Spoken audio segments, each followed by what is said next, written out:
네, 오늘 특별히 장학위원회 주간 예배로 이 예배를 드립니다. 우리 장학위원회에서는요, 다음 세대의 그 하나님의 일꾼들을 세워가는 그 귀한 사역을 최일선에서 섬겨주고 계시죠. 그리고 또 우리 많은 성도님들께서도 역시 이 일이 얼마나 귀하고 중요한 줄 잘 아시기 때문에 또 힘써 참여해주고 계신 줄로 알고 있습니다.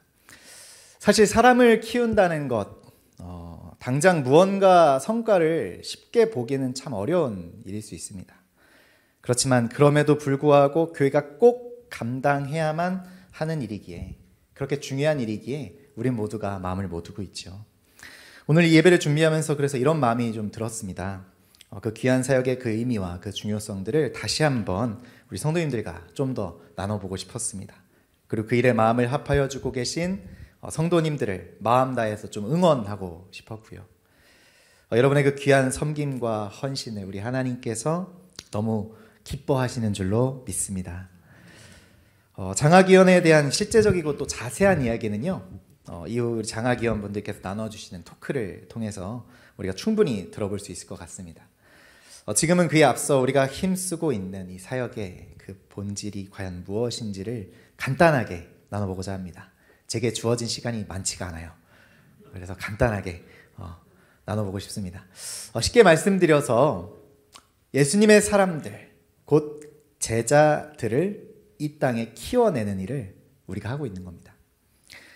그러고 나니까요, 예수님께서 그럼 과연 어떻게 하셨을까? 예수님께서는 과연 사람을 어떻게 키우셨나? 이 일을 과연 어떻게 감당하셨는가를 좀 생각해 보게 되었죠. 오늘 본문의 말씀에서 그 장면들을 좀 살펴보게 됩니다. 주님은 과연 어떻게 제자들을 양육하셨는가? 오늘 본문에서는요, 예수님의 그 갈릴리 사역의 그 후반부 장면이 나옵니다. 그 중에서도 복음 전도와 제자들의 훈련을 위해서 12제자를 파송하시는 내용이 기록되어 있죠. 오늘 본문의 시작이 이렇습니다. 예수께서 12제자를 불러 모으셨다. 12명의 제자를 불러 모으면서요, 오늘 본문이 시작됩니다. 이처럼 주님께서는요, 12명의 제자들을 선택하셨고 그들을 부르셨습니다. 우린 이 사실에서 먼저 가장 중요하게 봐야 하는 것이 제자들을 선택하는 그 기준이, 우리가 그 사람을 세워갈 때 그 선택의 가장 중요한 기준은 예수님의 부르심이었다라는 겁니다. 사실 이 일은요, 오늘 본문에 파송하면서 드러나는 건데, 사실 그 이미 이전부터 계속해서 진행되었고 계속해서 누적되었던 일입니다. 오늘 읽은 누가복음 본문의 앞쪽을 보면 5장에서부터 제자들을 부르기 시작하셨습니다, 이미. 그리고 8장까지 계속되는 그 양육의 과정들이 쭉 우리는 성경을 통해 보게 되죠. 그리고 오늘 본문을 잘 보면 그 모은 제자들에게 모든 귀신을 제어하며 병을 고치는 능력과 권위를 주시면서 그들을 드디어 보내시는 겁니다. 주님께서 제자들을 세상으로 파송하실 때에도 그냥 하신 게 아니라는 거죠. 귀신을 제어하는 능력, 그 권세를 주시고 그들을 파송하시는 겁니다. 뿐만 아니라요, 주님은요, 제자들이 어떻게 행동해야 하는가, 나아가서 그럼 어떻게 해야 하는가, 그 행동할 지침들, 쉽게 말해서 매뉴얼을 알려주십니다. 오늘 보면 2절부터 5절까지가 그것에 기록되어 있죠. 하나님의 나라를 전파하며 앓는 자를 고치게 하려고 내보내시며 이르시되 여행을 위하여 아무것도 가지지 말라. 지팡이나 배낭이나 양식이나 돈이나 두 벌 옷을 가지지 말며 어느 집에 들어가든지 거기서 머물다가 거기서 떠나라. 누구든지 너희를 영접하지 아니하거든 그 성에서 떠날 때에 너희 발에서 먼지를 떨어버려 그들에게 증거를 삼으라 하시니. 이 말씀 속에는요, 제자들이 감당해야만 하는 그 사명과 더불어서요, 그들이 살아가야 할 그 삶의 목표, 또 그 방법들이 구체적으로 포함되어 있습니다. 이제 그들을 보내시면서요, 이렇게 해라, 이렇게 해라, 1번 이거, 2번 이거, 이렇게 아주 세세하게 그 방법들을 매뉴얼화해서 가르쳐 주시는 겁니다.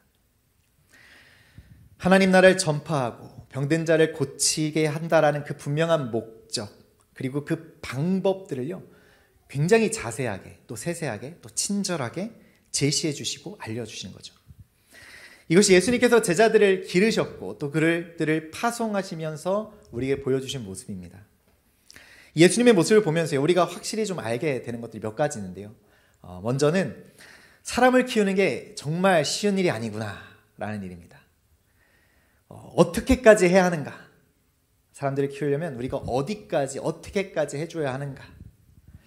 예수님은요 제자들을 키우는 것을 말로만 하지 않으셨습니다. 뭔가 강의를 해서 그들을 키우신 게 아니라는 거죠. 그들과 2년이 넘는 시간 이미 함께 동행하셨고 함께 먹고 함께 자고 함께 생활하시면서 그들 앞에서 앞으로 그들이 행해야 할 일들을 몸소 먼저 행해 보여주십니다. 이 복음의 메시지를요 삶에 담아서 몸소 그들에게 이미 알려주셨고 그것을 닮아가게끔 좀 보게끔 배우게끔 이미 수없는 시간들을 보내오셨죠. 그리고 이제 파송하실 때가 되니까 오랜 시간을 그렇게 훈련시키셨던 제자들에게 실제적인 능력도 주시고요. 또 그들이 가서 행할 일들을 아주 분명한 그 목적들, 그 방법들을 끝까지 알려주고 계신 겁니다. 이렇게 해야 돼, 이렇게 해야 돼, 이렇게 해야 돼. 마지막에 마지막까지 그들을 가르치셨고요. 또 세워가시죠. 단순히 불러 모으신 것으로 끝났던 것도 아니고요. 그저 보내시기만 했던 것도 아닙니다. 그저 가르치기만 하셨던 것도 아니라는 거죠. 그들이 그 일들을 위해 세움받도록 그 일들을 정말 할 수 있도록 아주 철저히 양육하고 지원하고 훈련시켜 주셨다는 거죠. 사랑하는 여러분, 우리도 그 다음 세대 일꾼들을 예수 그리스도의 그 제자로 키우는 일을 위해 마음을 모으고 우리의 관심을 모으고 또 올바른 재정의 사용을 통해서 이 일들을 이루어가고 있습니다. 이때 우리도요, 우리 교회도 우리 다음 세대들을 그리스도의 참된 제자로 또 일꾼으로 그 인재로 양성하기 위해서 드려야 하는 그 노력들이 얼마나 큰 것인지를 어떻게까지 우리가 해야 할 것인지를 좀 기억해 보아야겠습니다. 한 사람의 일꾼을 키워내는 것에는요, 온 교회와 온 성도들의 노력과 기도가 반드시 필요한 것이죠. 그렇게 더욱 우린 더 기도해야 하고요. 그렇게 우린 더욱 더 관심을 기울여야만 합니다. 물론 이런 과정이요 쉽지 않을 겁니다. 쉬운 일이 아니라는 걸 우리 너무 잘 알고 있습니다. 하지만 우리는 그 제자들을 통해서요, 그렇게 세워서 보냄받은 제자들을 통해서 일어났던 그 하나님 나라의 사건들을 조금 주목해 볼 필요가 있죠. 오늘 본문에서 바로 이어지는 그 7절 이후 9절까지 말씀을 보면 이 파송된 제자들이 힘있게 자신들의 사역들을 파송된 대로 잘 감당해 나가자, 그렇게 펼쳐나가자 당시 갈릴리와 그 베레아의 분봉왕이었던 그 세례 요한을 죽였던 헤롯 안디바가 크게 당황하며 두려워했다라고 기록합니다. 이 장면을 통해서요, 그 제자들이 했던 활동들이 얼마나 광범위했고 얼마나 힘이 있었고 얼마나 놀랍게 전개되어 나갔는가를 우린 짐작해 볼 수 있는 것이죠. 잘 양육된 그 제자들의 사역을 통해서요, 하나님의 나라의 역사가 크게 또 놀랍게 이루어지는 것을 볼 수 있는 겁니다. 이런 놀라운 일들이 우리 장학위원회들과 또 함께 마음을 모으는 우리 모든 성도님들의 그 헌신과 기도를 통해서 계속해서 열매 맺어져 갈 수 있기를 간절히 주님의 이름으로 부탁드립니다. 이제 제 시간이 끝났고요. 우리 장학위원들의 이야기를 좀 들어보고자 합니다. 우리 장학위원들은 앞으로 좀 나와 주시기 바랍니다. 특별히 예배를 기획하면서요, 어떻게 이 장학위원의 이야기를 생생하게 나눌 수 있을까, 우리 성도님들과 직접 어떻게 나눌 수 있을까 좀 고민을 하면서 의견을 나눴었는데요. 우리 신처자님께서 장학위원들의 이야기들을 성도님들과 직접적으로 절 보시는 게 아니고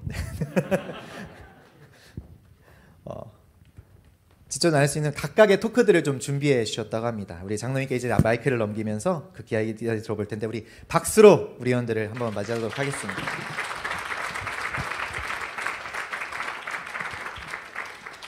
네, 안녕하세요. 저는 예배 속에 우리 작은 장학 콘서트, 토크 콘서트, 제목이 우리가 얻은 것들입니다. 이 진행을 맡은 신의철입니다.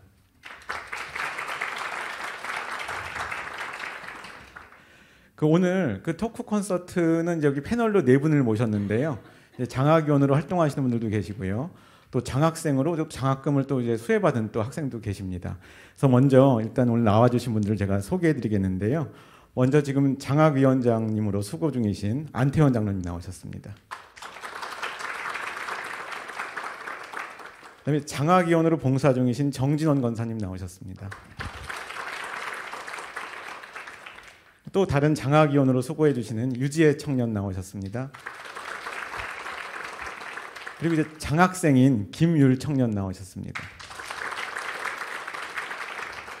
맨 먼저 지금 장학위원장님으로 수고해 주시는 안태원 장로님께서 간단한 인사 말씀과 함께 지금 장학위원회가 어떻게 활동을 하고 있는지 좀 소개 말씀을 해주시겠습니다. 이런 게 처음이라 앉아서 해도 되는 거죠. 그렇죠, 그렇죠. 일어나시면 안 됩니다. 하여튼 뭐 장학위원회는 좀 역사가 아주 깊다는 거는 아시고요. 제가 아무튼 어렸을 때부터 장학헌금 그렇게 계속 얘기가 나왔던 게 아직도 기억이 나고요. 또 저희들이 장학위원회가 굉장히 종교교회에서는 자랑스러운 위원회로 다들 자부심이 있으실 거예요. 그래서 여기서 아주 공정하고 한 번도 뭐 이게 허투루 쓰이지 않았던 곳이고요. 아무튼 여러분들이 계속 이렇게 지원해 주시고 관심을 가져 주셔서 지금까지 이렇게 잘 오게 됐습니다. 아무튼 이 자리를 들어서 다 뭐 감사하다는 인사 말씀을 올립니다.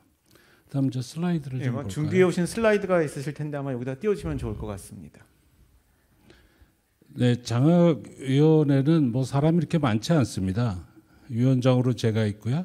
그다음에 선발팀장, 이게 이제 장학위원회 거의 그 가장 일이 많은 힘든 작업이죠.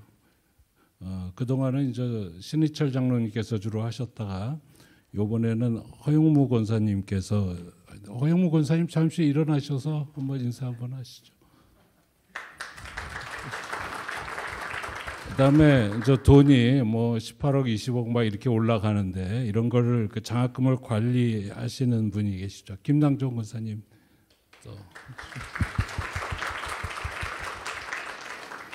또 신희철 장로님께서는 그 동안에 우리가 이제 그 많이 했는데 장학생들이 어떻게 생활하고 있고 어떻게 이거를 잘 돼 있느냐 뭐 이런 거를 계속 팔로우하기 위해서 신일장로님이 자원하셔서 그쪽 팀장님으로 가셨습니다. 네. 그다음에 서기와 회계의 유지의 청년이 있고요. 그다음에 이제 위원으로서 박완필, 손병호, 심우현, 정재원, 정진화 이렇게 총 10명이 있습니다. 다음 슬라이드 한번 보시죠. 네, 지금 이게 잘 안 보이실지 모르겠는데, 하여튼 제일 밑에서부터 볼까요? 제일 밑에가 고등학생 그 파란색이고요. 그 바로 위에 좀 붉은색이 대학생입니다. 저 대학생들이 2021년 1학기서부터 1년에 2학기씩 해서 쪼르륵 해서 올해 24년도 1학기까지 돼 있고요. 그 위에 녹색으로 있는 것이 대학원생으로 돼 있고, 그 위에가 목회자 자녀. 목회자 자녀는 우리 교회 목회자 자녀가 아니고 그 좀 지방에서 어려우신 분들, 서울에 오신 그 자녀들을 해서 목회자 자녀이고, 북한 출신 학생 뭐 다 아시죠? 그다음에 그 중국과 몽골 유학생, 중국 유학생은 끝났습니다. 근데 이제 몽골 유학생은 계속 하고 있고요. 그다음에 이제 특이하다기보다도 우리가 이제 또 중점을 두고 있는 것이 배와 여중고하고 배와 여대입니다.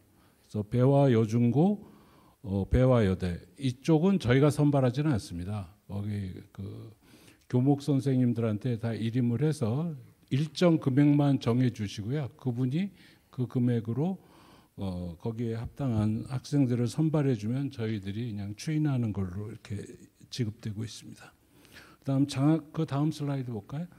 장학금 지급 현황은 뭐 숫자가 워낙 커서 제가 잘 읽지도 못하겠는데 하여튼 16억 8천이 21년도, 22년이 16억 4천, 그다음 23년도 17억 7천 9백, 그다음에 올해는 18억 500 이렇게 장학 그 기금은 충나지 않고 잘 관리되어 있다는 걸 말씀드리겠습니다. 이상입니다. 저는.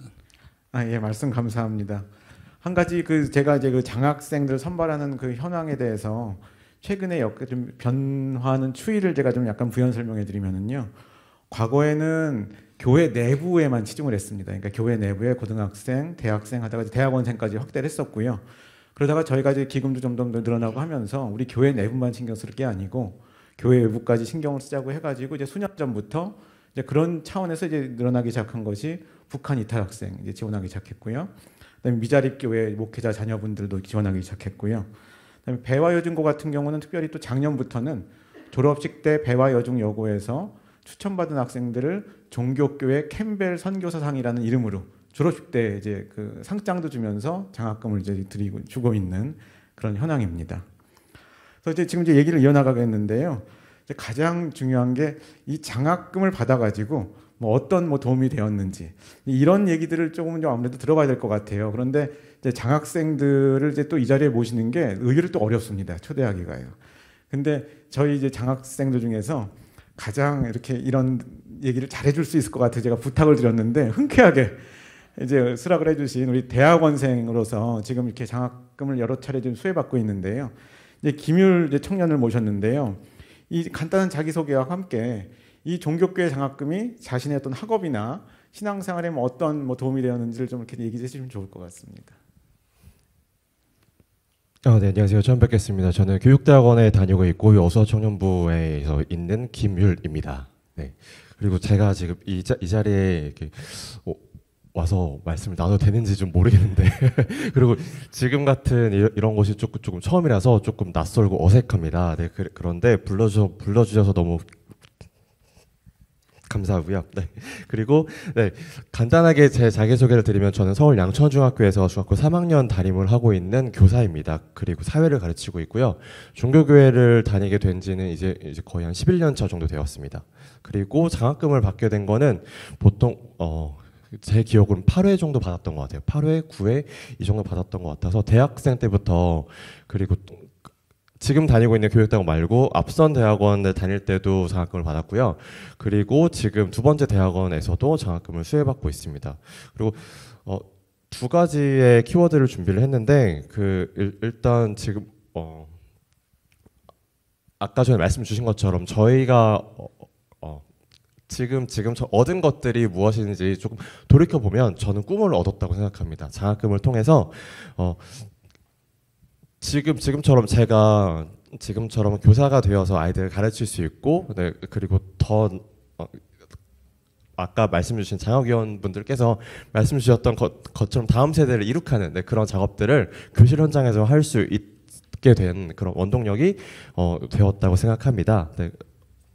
원래 지금 저 같은 경우는 교사를 꿈꾸지 않았었고요. 중고등학교 때까지는 교사를 꿈꾸다가 그리고 예술단체에서 근무를 하다가 갑자기 임용고시를 보고 교사로 이제 진로를 바꾼 케이스입니다. 그런데 그런 일련의 과정들이 있을 때 아마 제 생각엔 교육대학원에 갔을 때도 장학금이 없었다면 절대 불가능했던 일이었던 것 같아요. 그리고 그 속에 하나님께서 지금까지 제가 걸어왔던 길들을 인도하시고 그리고 제가 많은 했던 여러 활동들이 교사가 되었을 때 좀 더 빛나고 그리고 하나님께 쓰임받을 수 있는 일꾼이 되었던 것 같습니다. 그리고 제가 간단하게 정리해보자면 2년 동안 제가 느낀 아이들은 백지와도 같은 아이들이었습니다.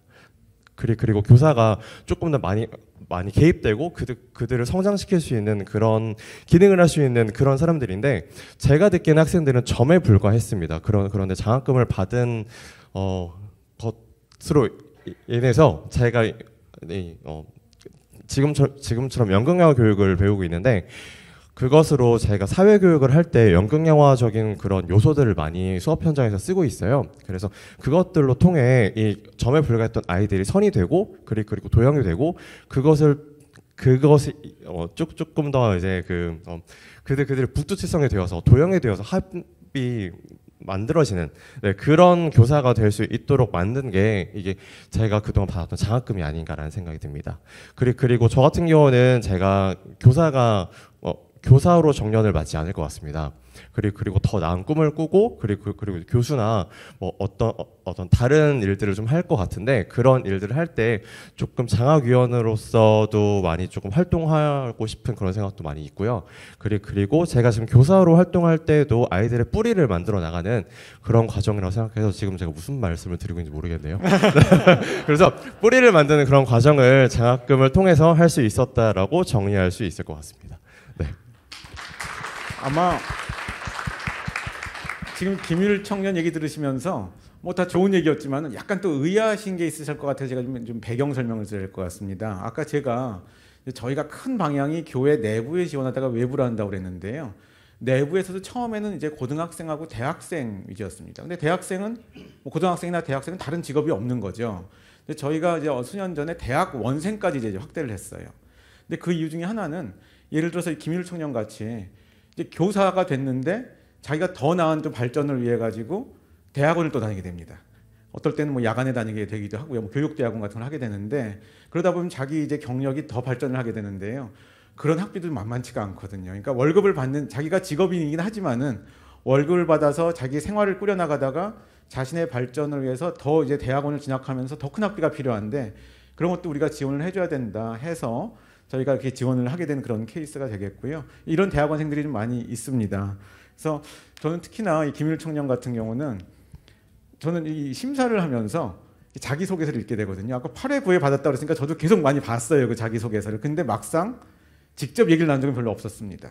이번에 제가 2주 전에 이 토크 콘서트를 준비하려고 제가 섭외를 했어요. 하면서 좀 더 이렇게 약간 이제 연락을 나누게 됐거든요. 근데 요즘에 이 활동하는 걸 제가 보니까요. 굉장히 의미 있는 걸 하고 있더라고요. 뭐냐면 중학교 교사로서 교육을 중학생들한테 연극이라는 거를 이제 도구를 써서 이제 하는 그런 활동을 아주 창의적으로 하고 계시더라고요. 그래서 이런 것들이 또 이런 어떻게 보면 저희 또 장학금이 또 어떤 그 교육 대학원으로서 교육을 이어지고 또 그 다음 세대 교사니까요. 그 다음 세대를 위해서 또 그런 도구가 또 이어지는 아주 또 이렇게 이어지는 연속적인 활동이라는 것을 저도 새삼 느껴서 아주 보람 있는 저도 그런 느낌을 받았었습니다. 그래서 오늘 그 다음으로 제가 들어볼 말씀은요. 오늘 제목이 우리가 얻은 것들이에요. 근데 우리가 얻은 것들이라고 하면은 1차원적으로는 이게 장학위원회가 하는 거니까 뭐 장학금을 받은 친구들이 어떤 금전적인 지원을 받았으니까 얻었다고 생각하는 건가? 라고 생각하실 텐데 저도 장학위원 활동을 하다 보니까요. 이걸 장학생들을 심사하고 선발하는 저희 위원들도 얻는 게 많이 있더라고요. 그래서 오늘 그 얘기를 정진원 권사님께 한번 들어보려고 하는데요. 좀 간단한 소개 말씀과 함께 그런 말씀을 좀 해주시면 감사하겠습니다. 네,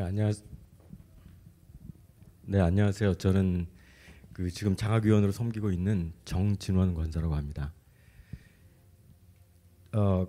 우리 장로님께서 갑자기 토크 콘서트를 하자고 얘기를 하셨을 때 제가 뭐 여기 다 마찬가지시겠지만 이런 경험이 없어가지고 이게 뭘 해야 되나 참 고민을 많이 했습니다. 근데 다행히 저한테 주신 이제 제목이 우리가 이제 장학위원으로서 섬기면서 과연 우리가 얻은 것들은 무엇인가 하는 얘기를 하자고 하셔가지고 잠깐 나누려고 합니다. 근데 물론 뭐 여러 가지 것들이 있긴 하겠지만 제가 느끼는 첫 번째 것은 방금 우리 김일 청년도 얘기해 주셨지만 우리 장학생들이 가지고 있는 그 꿈과 또 여러 가지 고민과 그런 것들을 어쩔 수 없이 저희가 심사위원으로 활동하다 보면 같이 공유를 하게 됩니다. 그래서 그런 것들을 같이 나누고 이러는 과정에서 또 저희가 결국 하는 일이 그런 것에 조금이라도 도움을 드려서 그런 것들을 해결해 나가는 과정을 지켜보는 것이거든요.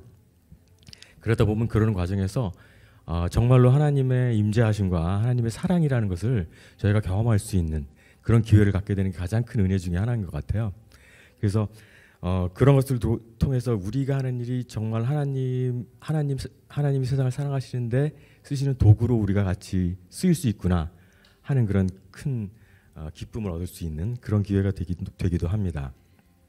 그 다음에 또 하나 이제 저희가 얻을 수 있는 것, 제가 크게 얻을 수 있는 것 중에 하나는 굉장히 보시다시피 다양한 분야에서 사회에서 이미 활동하고 계시는 많은 분들이 모여서 같이 장학위원이라는 활동을 하다 보니 제가 평소에는 보지도 못했고 들어보지도 못했던 새로운 경험들 그런 것들을 또 얻을 수 있는 큰 기회도 됩니다.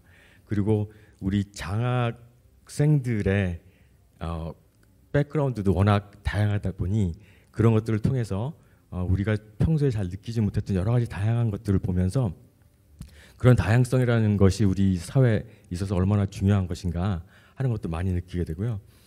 그래서 그런 어떤 우리가 진정한 공동체로서의 의미 또 이런 선한 역할을 하기 위해서 뭉쳤을 때 그것이 주는 힘이 얼마나 큰 것인가 하는 것 많이 느끼게 되고요. 그래서 결국은 제일 중요한 것 중에 하나가 우리는 사실 위원으로서 우리가 아주 우리 삶의 작은 부분을 투자해서 시간을 투자하고 해서 이 모임을 갖고 이것을 통해서 사역을 하는 것뿐인데 그것 자체가 다른 분들의 삶을 바꿀 수도 있는 어떤 큰 역할을 할 수 있다 하는 점에서 우리가 정말로 하나님의 뜻에 동참하는 그런 일을 하고 있구나 하는 것이 저희한테는 가장 큰 기쁨으로 다가오는 그런 은혜인 것 같습니다. 그래서 사실 교회의 이 장학 사업이라는 것 자체가 제가 생각하기에는 그 하나님의 사랑을 나누고 또 세상을 변화시키기 위한 아주 중요한 일이라고 생각됩니다. 그래서 이 모든 것을 사실 이루는 것은 하나님이지만 또 이 과정에 있어서는 여기 계신 모든 성도 여러분들의 그 사랑과 동참이 결국 이것을 가능하게 만드는 것 같아요. 그래서 늘 관심 가지고 우리 장학 사업이 일어난 부분을 관심 있게 지켜봐 주시고 또 기도해 주시고 또 많이 후원해 주시고 하는 것들을 통해서 우리 장학위원회가 크게 성장하고 큰 열매를 맺을 것이라고 생각합니다. 네. 예, 감사합니다. 정진홍 권사님 장학위원으로 몇 년째 지금 봉사하시는 거죠? 제 기억이 맞다면 아마 7년이나 8년 차쯤 된 걸 지금 기억합니다. 저도 뭐 어쩔 수 없이 아무것도 모르고 끌려 들어왔다가 제가 아직까지 있습니다. 여쭤본 이유가 하나 있습니다. 제가 사실 여기서 한 번 정도 소개를 해드려야 되는 게 김유겸 장로님인데요. 김유겸 장로님께서 한 몇 년 전부터 이 장학위원회 활동을 굉장히 열심히 하셨어요. 그러면서 그때 하신 가장 큰 일 중에 하나가 정진홍 권사님을 꼬셔가지고 이 장학 활동에 하시고 저도 여기 꼬심을 당해서 여기로 왔어요. 근데 이제 그런 것들이 제가 왜 말씀드리냐면은요. 오늘은 이제 장학위원으로서의 활동을 말씀 나누는 거지만 사실 교회 봉사라는 게 부서를 따지지 말고 이제 여러 가지 모든 부서가 있지만 다 마찬가지인 것 같아요. 그러니까 이게 오늘은 장학을 얘기하지만 봉사 활동을 하게 되면 처음에 멋모르고 이제 끌려와서 하다가 점점 애정이 생기고 그러다 보면은 또 이 성도들 간에 또 애정이 생기고 교회에 애정이 생기고 이런 과정들을 저도 느껴가면서 이런 봉사 활동의 또 중요성을 또 새삼 저도 느끼게 됩니다. 자, 그래서 다음으로는 유지의 청년 말씀을 들어볼 텐데요. 이 유지의 청년 또 다른 의미에서 제가 모셨습니다. 유지의 청년은 과거에는 아까 김일 청년처럼 장학금을 받았습니다. 근데 지금은 다시 또 장학위원으로서 장학생 선발에 또 같이 관여하고 있고 같이 하고 있습니다. 그래서 입장이 좀 달라진 거죠. 입장이 달라지다 보니까 또 새롭게 느끼는 건 없었는지 또 그런 얘기를 좀 들어보고 싶습니다. 네, 안녕하세요. 저는 한 10년 전에 이제 대학교 다닐 때 이제 장학금을 받고 그 다음에 이제 대학원생 장학금을 이제 주신다고 할 때 그때 처음으로 또 이제 수혜를 받고 하면서 공부를 마치고 현재는 이제 병원에서 의료사회복지사로 근무하면서 이제 의료 취약계층을 이제 도우면서 일을 하고 있습니다. 그래서 일단은 제가 이 자리에 올 수 있도록 이제 많은 기도와 많은 사랑으로 이제 헌금해 주시고 기도해 주신 성도님들께 다시 한번 이제 감사 인사드립니다. 네. 일단은 저는 이제 다 장학금을 처음 받고 했을 때 일단 뭐 저도 당연히 기쁘고 저도 이제 이 감사함을 어떻게 이제 갚아 나가야 될지를 좀 많이 고민하고 했었던 것 같은데요. 일단은 그 당시는 학생이다 보니까 우선적으로는 공부를 열심히 하는 게 이제 제가 이제 받은 사랑을 갚아 나가는 길이겠구나 싶은 마음에 열심히 공부하기도 하고 그리고 또 이제 그때는 청년부도 이제 하고 있었으니 청년부에서도 이제 뭐 예배 섬김팀도 하고 이제 목자도 하면서 더 봉사를 할 수 있는 계기도 되고 힘도 되고 그러면서 또 이제 하나님과의 관계도 더 깊어지면서 신앙이 많이 좀 깊어질 수 있는 시간이 되었고 그리고 사실 이제 장학금이 이제 학생한테만 도움이 되는 것뿐만 아니라 한 가정을 살리는 이제 방법이기도 하기 때문에 저희 가정에서도 항상 이제 저희 종교교회 성도님들께 항상 감사한 마음을 가지고 각자 맡으신 이제 저희가 좀 교회를 다니고 있는데 또 다니시는 교회에서도 열심히 이제 헌신하시면서 그렇게 하면서 이제 받은 사랑을 갚아나가기 위해서 또 다시 이제 봉사하고 사랑을 전하면서 지내고 있고요. 그러다가 이제 저도 이제 취업을 하게 되고 이제 저도 이제 월급을 받게 되니 그렇다면 이제 나도 또 다른 장학생을 도울 수 있는 계기가 됐으면 좋겠다라는 마음에 이제 저도 조금이나마 이제 장학헌금을 하면서 이렇게 또 섬기게 됐고요. 그러다가 이제 21년부터 이제 장학위원으로 이제 함께하면 좋겠다고 이제 또 권유를 이제 해주셔가지고 이제 지금까지 이제 장학위원으로 이제 함께하고 있고요. 그러면서 이제 조금 달라진 점은 이제 받은 사랑을 이제 제 삶에서 이제 나타내고 이제 또 다른 이제 봉사를 하면서 사랑을 전하고 했는데 이제는 약간 그 한 단계 위로 넘어가서 이제 제가 사랑을 이제 보내야 되는 이제 통로의 역할이 됐을 때 어떻게 해야지 제가 저의 사랑을 같이 전하면서 이 장학생들이 이제 선발을 할 수 있는지를 좀 많이 고민을 했었던 것 같습니다. 그러기 위해서 좀 더 하나님과의 관계를 돌이켜보고 성찰하게 됐고, 특히 이제 선발을 하게 될 때 이게 과연 세상의 눈으로 평가를 하는 게 맞는지 에 대해서 좀 많이 좀 고민하게 됐고, 좀 어려울 때도 많긴 했는데, 그럴 때마다 더욱이 좀 하나님의 마음을 갖고 하나님의 시선으로 바라보고 이 학생들의 자기소개서를 보면서 그 삶에 대해서 좀 공감하고 더 기도하고 하면서 좀 많이 저도 많이 또 신앙적으로 깊어지고 많이 성숙해지는 계기가 되어서 좀 저도 많이 배워가고 있는 중이라고 생각이 들고요. 그러다 보니까 저도 항상 이 학생들을 위해서 생각날 때마다 기도하게 되고 중보하게 되면서 또 이렇게 또 사랑을 전하게 되는 것 같습니다. 예, 감사합니다. 제가 약간 원래 어떤 질문들을 좀 드릴지 미리 좀 약간 이렇게 언지를 드렸는데요. 언지를 드리지 않은 질문을 제가 갑자기 김율 청년께 하나 드릴까 하는데 이렇게 실제로 심사하다 보면은요, 이렇게 학생들이 자기소개서를 꼭 쓰게 돼 있어요. 근데 자기소개서를 읽다 보면은 요즘 학생들이 너무 바쁜 것 같아요. 그러니까 무슨 얘기냐면은 공부도 잘해야 되죠. 그러니까 취업을 나중에 잘하려면은 성적도 잘 나와야 되죠. 공부해야 되죠. 또 어떤 뭐 가정 형편에 따라서는 막 아르바이트도 합니다. 어떤 친구는 몇 개씩 해요. 거기다가 또 교회에 나와서 신앙생활도 해야 됩니다. 어떻게 보면 굉장히 바쁜 삶이거든요. 근데 그런 삶을 어떻게, 사실 오늘 이 자리에는 후배 청년들은 저기서 예배드리니까 오늘 여기는 있지는 않은데 나중에 다 전해질 거니까요. 후배 청년들한테 어떤 식으로 그런 삶을 좀 조화롭게 하면 좋을 거라는 조언 같은 거 주실 거 없어요? 네, 이거는 사전에 없었던 질문이었어요. 네, 그동안 대학 생활과 대학원 생활을 돌이켜 보면 지금 제가 가르치는 아이들에게도 하는 이야기이긴 한데요. 마음에 시키는 일을 하면 조금 더 열정을 쏟고 거기에 최선을 다할 수 있지 않을까. 이게 좀 교과서적이기도 한데 보통 교회 사람들 말고도 세상 사람들도 보면 세상 기준의 세상의 잣대에 맞춰서 거기에 맞춰서 진로를 찾는 사람들이 많더라고요. 근데 거기서 얻게 되는 딜레마가 되게 많은 것 같아요. 그래서 그 딜레마를 극복하는 방법은 누군가 시키는 것이 누군가 시키고 뭔가 지시하는 것이 아니라 내 마음이 시키는, 이런 내 마음이 가는 대로 하는 것이 좀 더 오래 롱런할 수 있는 비결인 것 같습니다. 저도 예술 쪽에서 일을 하다가 교사가 되니까 너무 행복하고요. 네, 그리고 다음 세대를 이룩하는 그 작업들이 너무나 만족스러운데 이게 정반대인 경우도 많더라고요. 네. 아마 지금 마음이 간대로라는 거가 한다는 거가 결국 이제 열정이 기반이 되는 건데 신앙도 열정이고 맞습니다. 공부도 열정이고 아마 그런 얘기를 이제 다 이제 한꺼번에 얘기를 아울러서 해주신 것 같아요. 그래서 아마 이제 조금씩 정리를 해가야 될 시간일 것 같은데요. 그 안태현 장로님께서 어떻게 특별히 또 마지막으로 해주실 말씀이 있으실까요?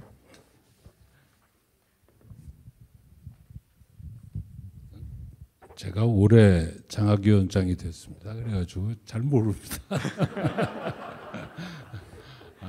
그래서 뭐 장학위원장으로서 얘기를 하는 것이 아니라 그냥 종교계 성도로서 얘기를 하자면은 이런 장학위원회가 있다는 게 너무 감사한 거예요. 너무 감사하고 저희 교회가 미래를 위해서 이런 생각을 가졌다라는 것이 쉽지 않거든요.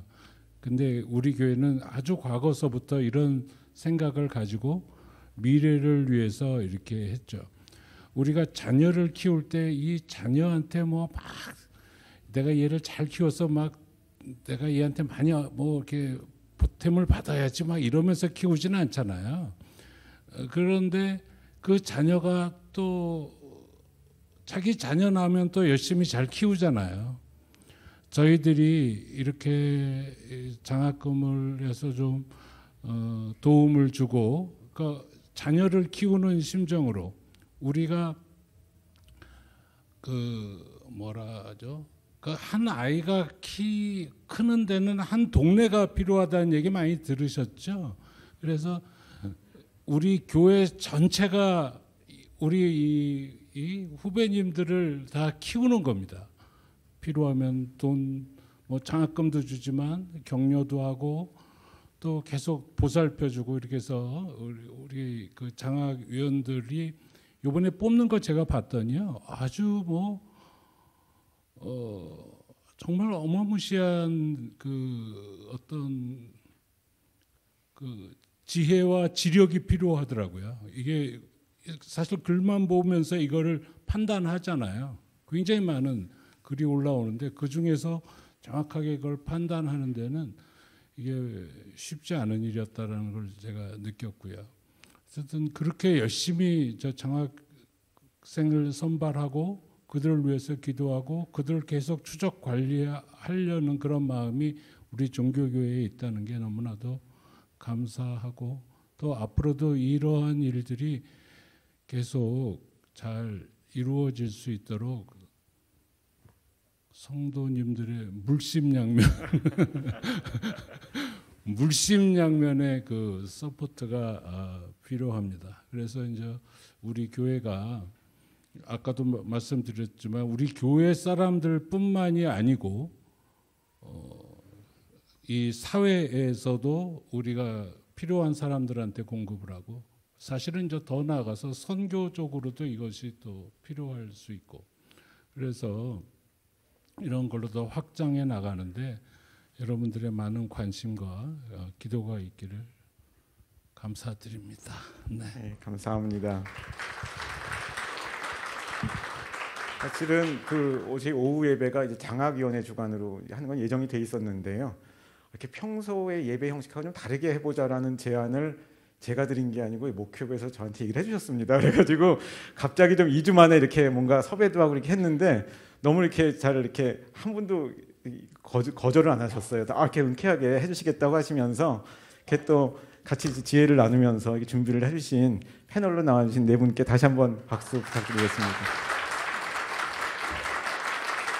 네, 현재.